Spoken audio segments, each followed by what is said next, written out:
Sometimes as I travel from sacred space to sacred space, it's almost as if people are trying to tell me something that I should actually listen to.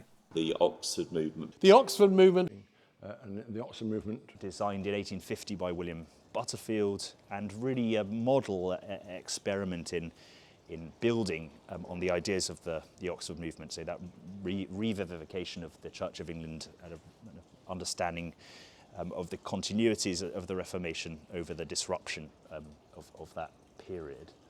Can you give me a bit more context around the Oxford movement? Because this is obviously embodying a visual and artistic callback to, I guess, the height of high Catholic principles. That was burned by Henry VIII. Absolutely. So in the 1830s and before, there was a reaction against what had been understood to be the Erastianism of the Church of England. So the Church had become, in some people's... I don't know what that means. I'm nodding, so a sort of essentially secularized state cult. So that some voices within the Church felt that we'd lost a sense of mystery and of commitment to something greater than the nation state, as it were. So being more an arm of government than an arm of God. Absolutely. It's partly a stereotype and partly a caricature, but there is a sense that the Georgian Church had been, with its great emphasis on the royal arms in the church and the recusancy fines that very extremely plain buildings, emphasis perhaps on preaching, if anything, but to the detriment of any sense of mystery and of the sacraments of the church, which Oxford movement obviously started in Oxford broadly, in Oriel Common Room more particularly.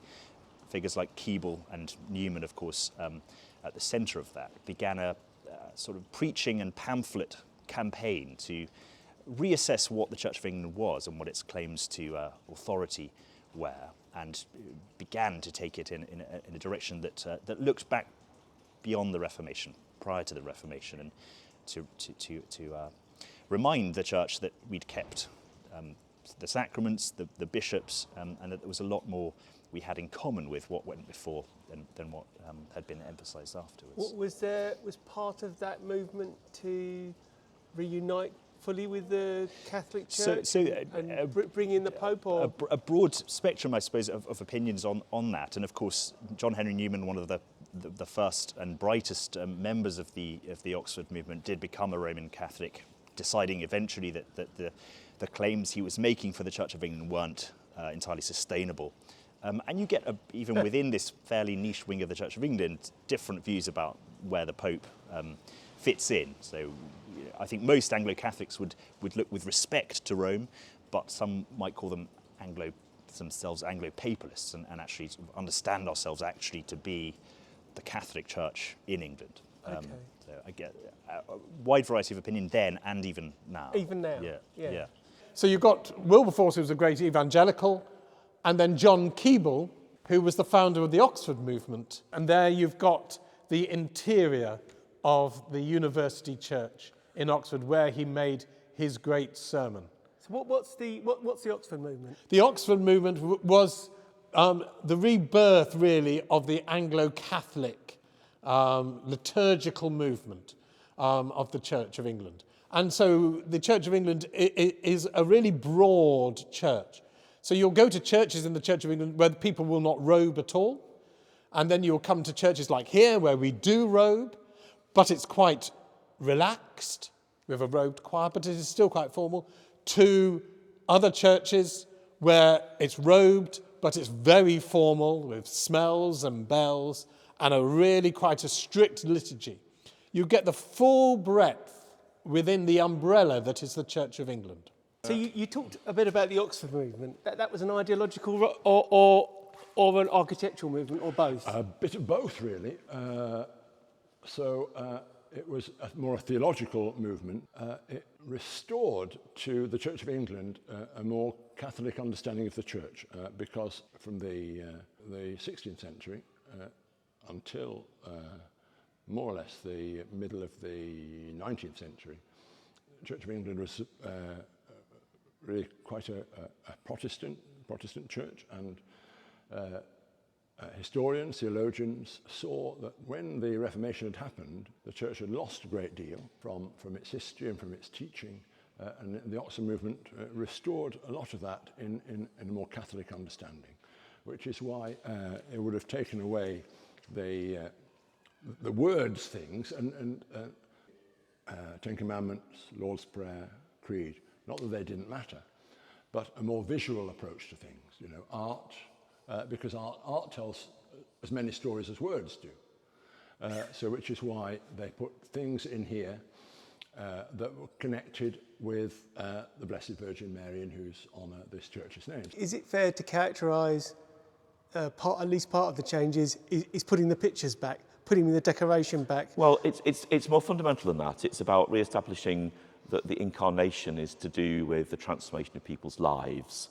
Part of the taking away of images and of all of the colour of the church, apart from anything else, made religion a little bit less joyful. And one might say that the Catholic revival is wanting to celebrate the goodness of God as not only the creator, but as the one who comes to redeem all things and to bring hope and joy. Of course, Jesus is known as they say of Jesus that he is a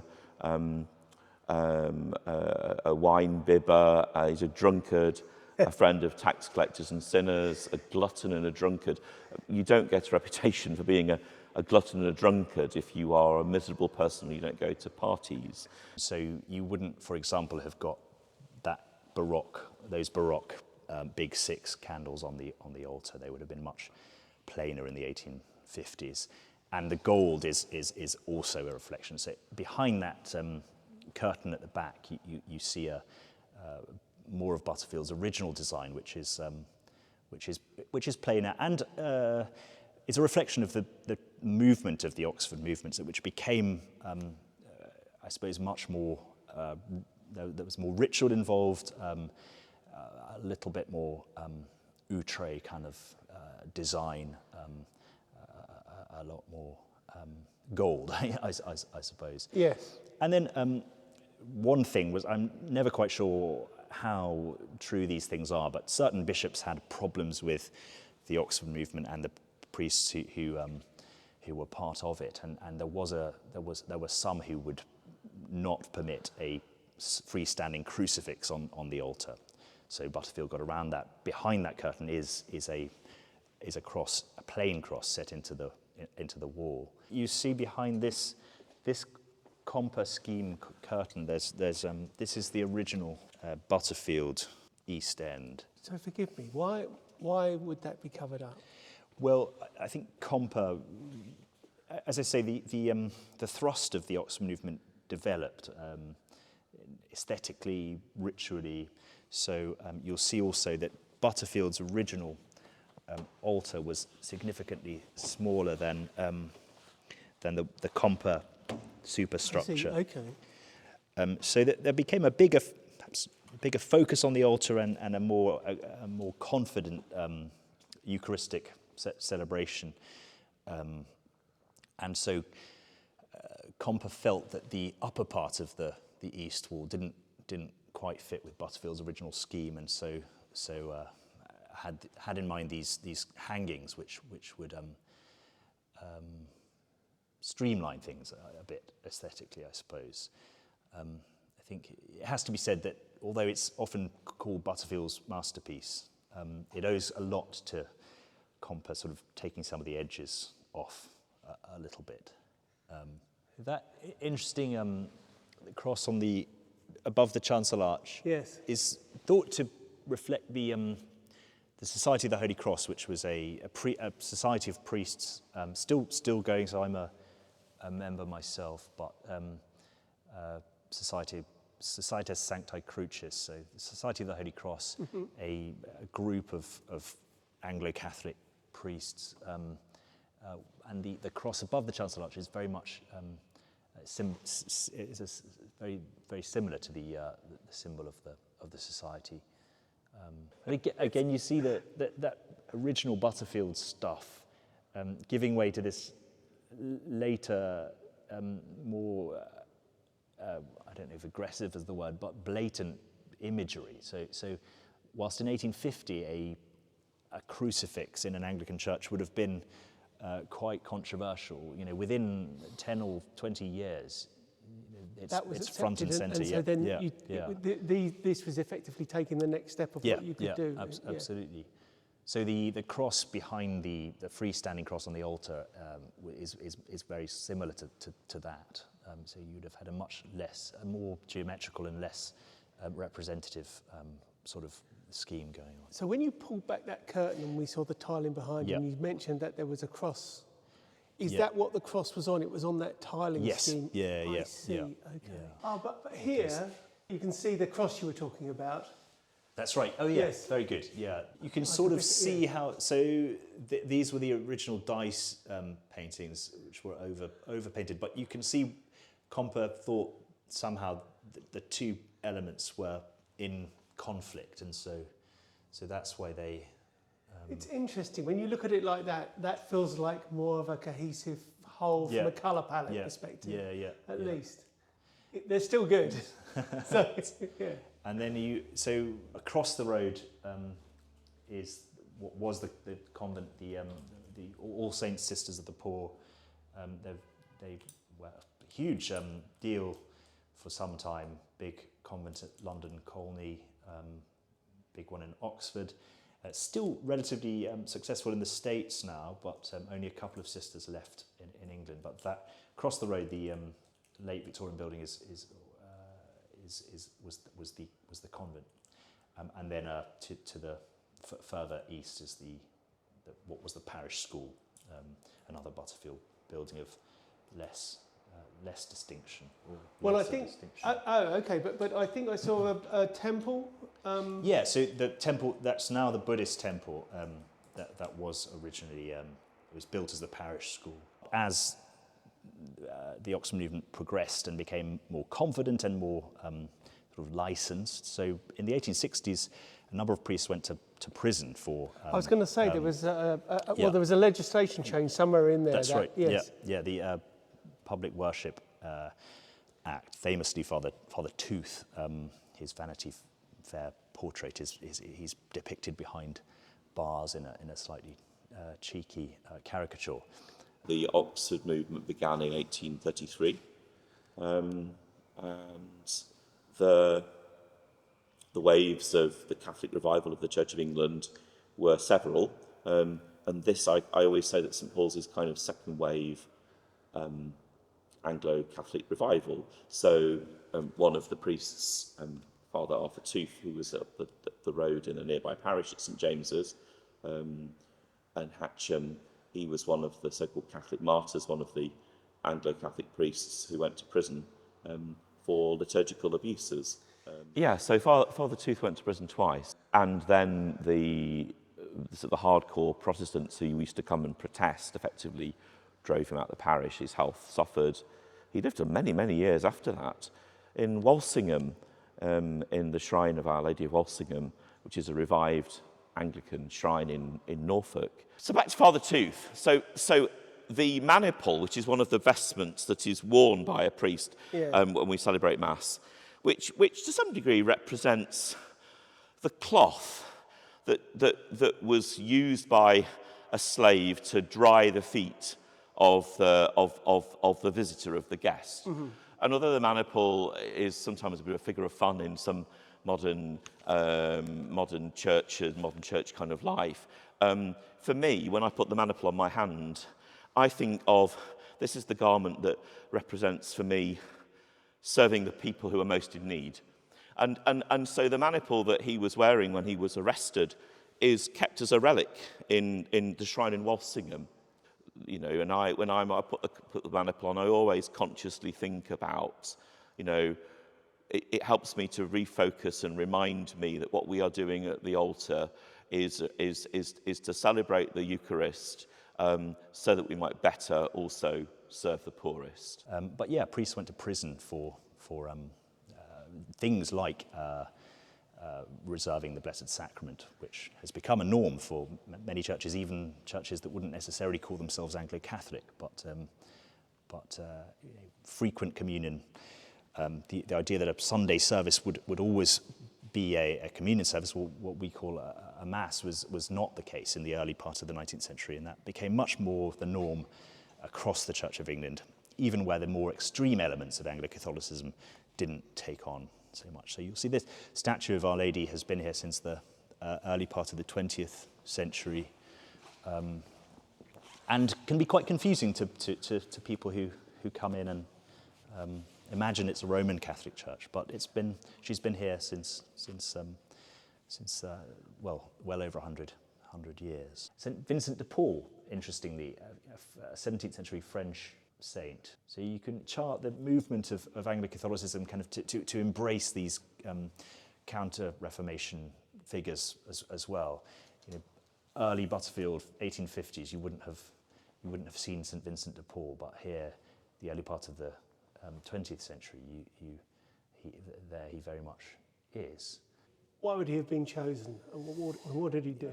Anglo-Catholicism was, at least understood itself to be a mission to the poor, as well as, that's another criticism that they had of the Church of England in the 18th century and the early 19th century, was that it had lost touch with ordinary folk. Indeed, you know, of course, the Industrial Revolution had happened, and swathes of society was left behind by the established church. And so this was never slummy, but it was certainly not Grand London. And they were Anglo-Catholic churches often ministering to some of the worst bits of town. So Vincent de Paul, late 16th, early 17th century, ministering to the slums of Paris. Okay, and looking after the poor, and that's sort of resonance. Yes. Yeah. But this sort of revival that took place, not just in urban areas, but mainly in urban areas, and although there was some mythology that it was mainly a revival in poorer areas, it certainly is the case that many of the most well-known Anglo-Catholic parishes were in areas of great poverty. So this church catches the Catholic revival, one might say, to mix metaphors, catches the flame, but it's in the second wave. There's a mixed metaphor for you. So by the end of the kind of mid-1880s, this church is using the language of the Catholic revival. The Eucharist is being celebrated every day. And although the language is still sounds more very Church of England-y, we're still saying Holy Communion rather than the daily Mass, what have you. As the 20th century continues, the language gradually changes. The famous liturgical book known as the English Missal was used here, incense began to be used. The church was ordered in a way that looked more like, for people, would have looked more like a Roman Catholic liturgy, and so on. And all that movement together was accompanied by the nursing sisters of St. John the Divine, which, for your viewers, they'll probably know as the Midwife Sisters. Okay. So the sisters were both here in Deptford for 80 years, and they were also in Poplar. And although the series is set in Poplar, the sisters, who had a house on Watson Street and a chapel there, became basically the healthcare for one of the poorest parts of London from the 1880s until 1968, when they eventually left here, when all the final contract that they had was given to social services. So just think of the impact of this church upon the daily lives of Deptford people. I may have missed it. Draw the line again for me between the midwives and this church then. So the sisters of the nursing sisters of St. John the Divine are one of the revived Catholic religious orders in the Church of England, which happen as a result of the Oxford movement and the revival of Catholic religion and theology, and they come here to one of what has become one of the key churches in London doing that kind of theology and practice. So along with the daily celebration of the Eucharist and of Holy Mass, as it were, and the daily offices, the baptism of children and the weddings and the burials and all of that, the nursing sisters throughout the week were offering the midwifery, they were offering nursing care. Remember, this is before the NHS. People who live before the NHS I have no idea. forget. So this is a conservative movement, conservative with a small c. It's backward looking, not liberal, but definitely looks after the poor. In fact, I think that's a critical feature and why it won over so much of the church. Oh, and these matters are still live today. Do these things concern principally the theatre of the church? You know, how it's presented, or they're also broader things to do with the underlying moralism and Oh, theology. Yeah, Theology, sure, It covers all. It covers both. And I mean, we've experienced it. I mean, the great thing about the Church of England, but also sometimes its greatest problem, is we wash our dirty linen in public. yeah. We are very open about our disagreements. We're a synodical church. We are part of the established church. So the General Synod is part of the national parliament. So by the very nature of it, therefore, all of the contentious issues are publicly addressed. Yes.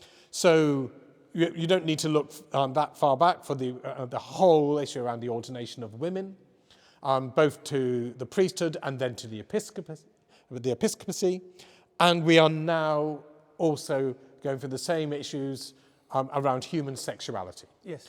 And the church is split. We here are very proud to be a very inclusive church. We welcome absolutely everyone. If I was able to, I would happily marry gay people. I'm for not equal marriage, I'm just for marriage. For marriage, yeah. So, and my theology is very much from that inclusive tradition. But there are others who come from a very different tradition, where they see their hold on Scripture as being far more literally true, and the far stronger sense of the dictated Word of God. So we can't wrestle with it like someone like me would wrestle with it. That becomes really problematic. So you find people who would like to be sympathetic, and who probably in all other aspects of their life, they will have gay friends and all of that. But when it comes to their faith, they believe that is something they just are unable to do, and it's not through choice. It is that is the orthodox position of the church. But it's the nature of this. I think you used the word synodical Process. church, that you attempt to cover Yeah. all of those things. And in a sense, you see, to understand the Church of England, the Church of England on one level doesn't exist. Okay. Because the Church of England is really a commonwealth of 16,000 churches. So St Margaret's here, for example, is its own individual charity. So I, as the rector, am chair of the board, and there is a parochial church council, the PCC, if you've heard of that. Mm-hmm. That is, in a sense, the trustee body of this church. And so we have a considerable autonomy. We also, though, I pledge allegiance to a bishop, and the bishop is then head of another charity, which is the diocese. And that also, he is the chair of the board, and that has a trustee body. And for the functioning of the church, we work together. But actually there is within it a certain autonomy. And so the great commodity that runs between the Church of England is goodwill. We rely on goodwill amongst each other. But it does mean that you will get within each church a real diversity. So suddenly the Church of England will have churches that will be very conservative and very liberal. And they come under the same umbrella. That's why we call it a broad church. And it's because of that structure that enables that to have that evolution to naturally happen. So you look at the history of the Church of England over the ages, and it has shifted, and it has changed considerably. What we think of as our liturgy now isn't what our liturgy was before. I mean, we have the Eucharist here pretty much every Sunday. In the 60s, early 60s, it was Matins. Matins was the main service. You didn't have a communion service except probably twice a year, with the main one being at Easter. Just to sort of bring it back to the building in a way, this is, I hesitate to use the word Victorian. I think so, It is. This is a Victorian. It is Victorian, but it's part of a kind of arts and crafts, pre-Raphaelite. The paintings are absolutely the yeah. pre-Raphaelite tradition. And that's a particular part of Victoriana, Yes. which was actually quite edgy, I think. And I mean, an equivalent church like this would be All Saints St Margaret Street. Got distinct hats. Is that a common Anglo-Catholic thing? Or what? So I wouldn't say common. We talk about the Beretta belt, or you have one up in the north. It used to be the Edmonton area, North London used to be a bit of a Beretta belt too, which is less so. Obviously, depending on. So it's the Italian influence. That's what you're trying to say. Yeah, something Okay. like that. I think they originated Beretta as sort of scholars' hats at the University of Bologna, and that somehow got adopted by the clergy. And it's all a bit, well. Look. So I've got no skin in this game because I'm an atheist. So, yeah. And that's but what I found is I love everything about the church. I just don't quite get the God thing. Sure. But to me the theatre is part of what makes it Absolutely. explicable and accessible. Yeah. And so some people kind of think the costumes keep people away. Yeah. But I think as much as they do that, they also invite people in. So I think so. Yeah, you can never please everyone, but I think it's it is in a big way, in an important way, theatre, and you're trying to communicate something through it. It's not just for its own sake. Yeah. But yeah. And it's part of what makes it engaging. Yeah, absolutely.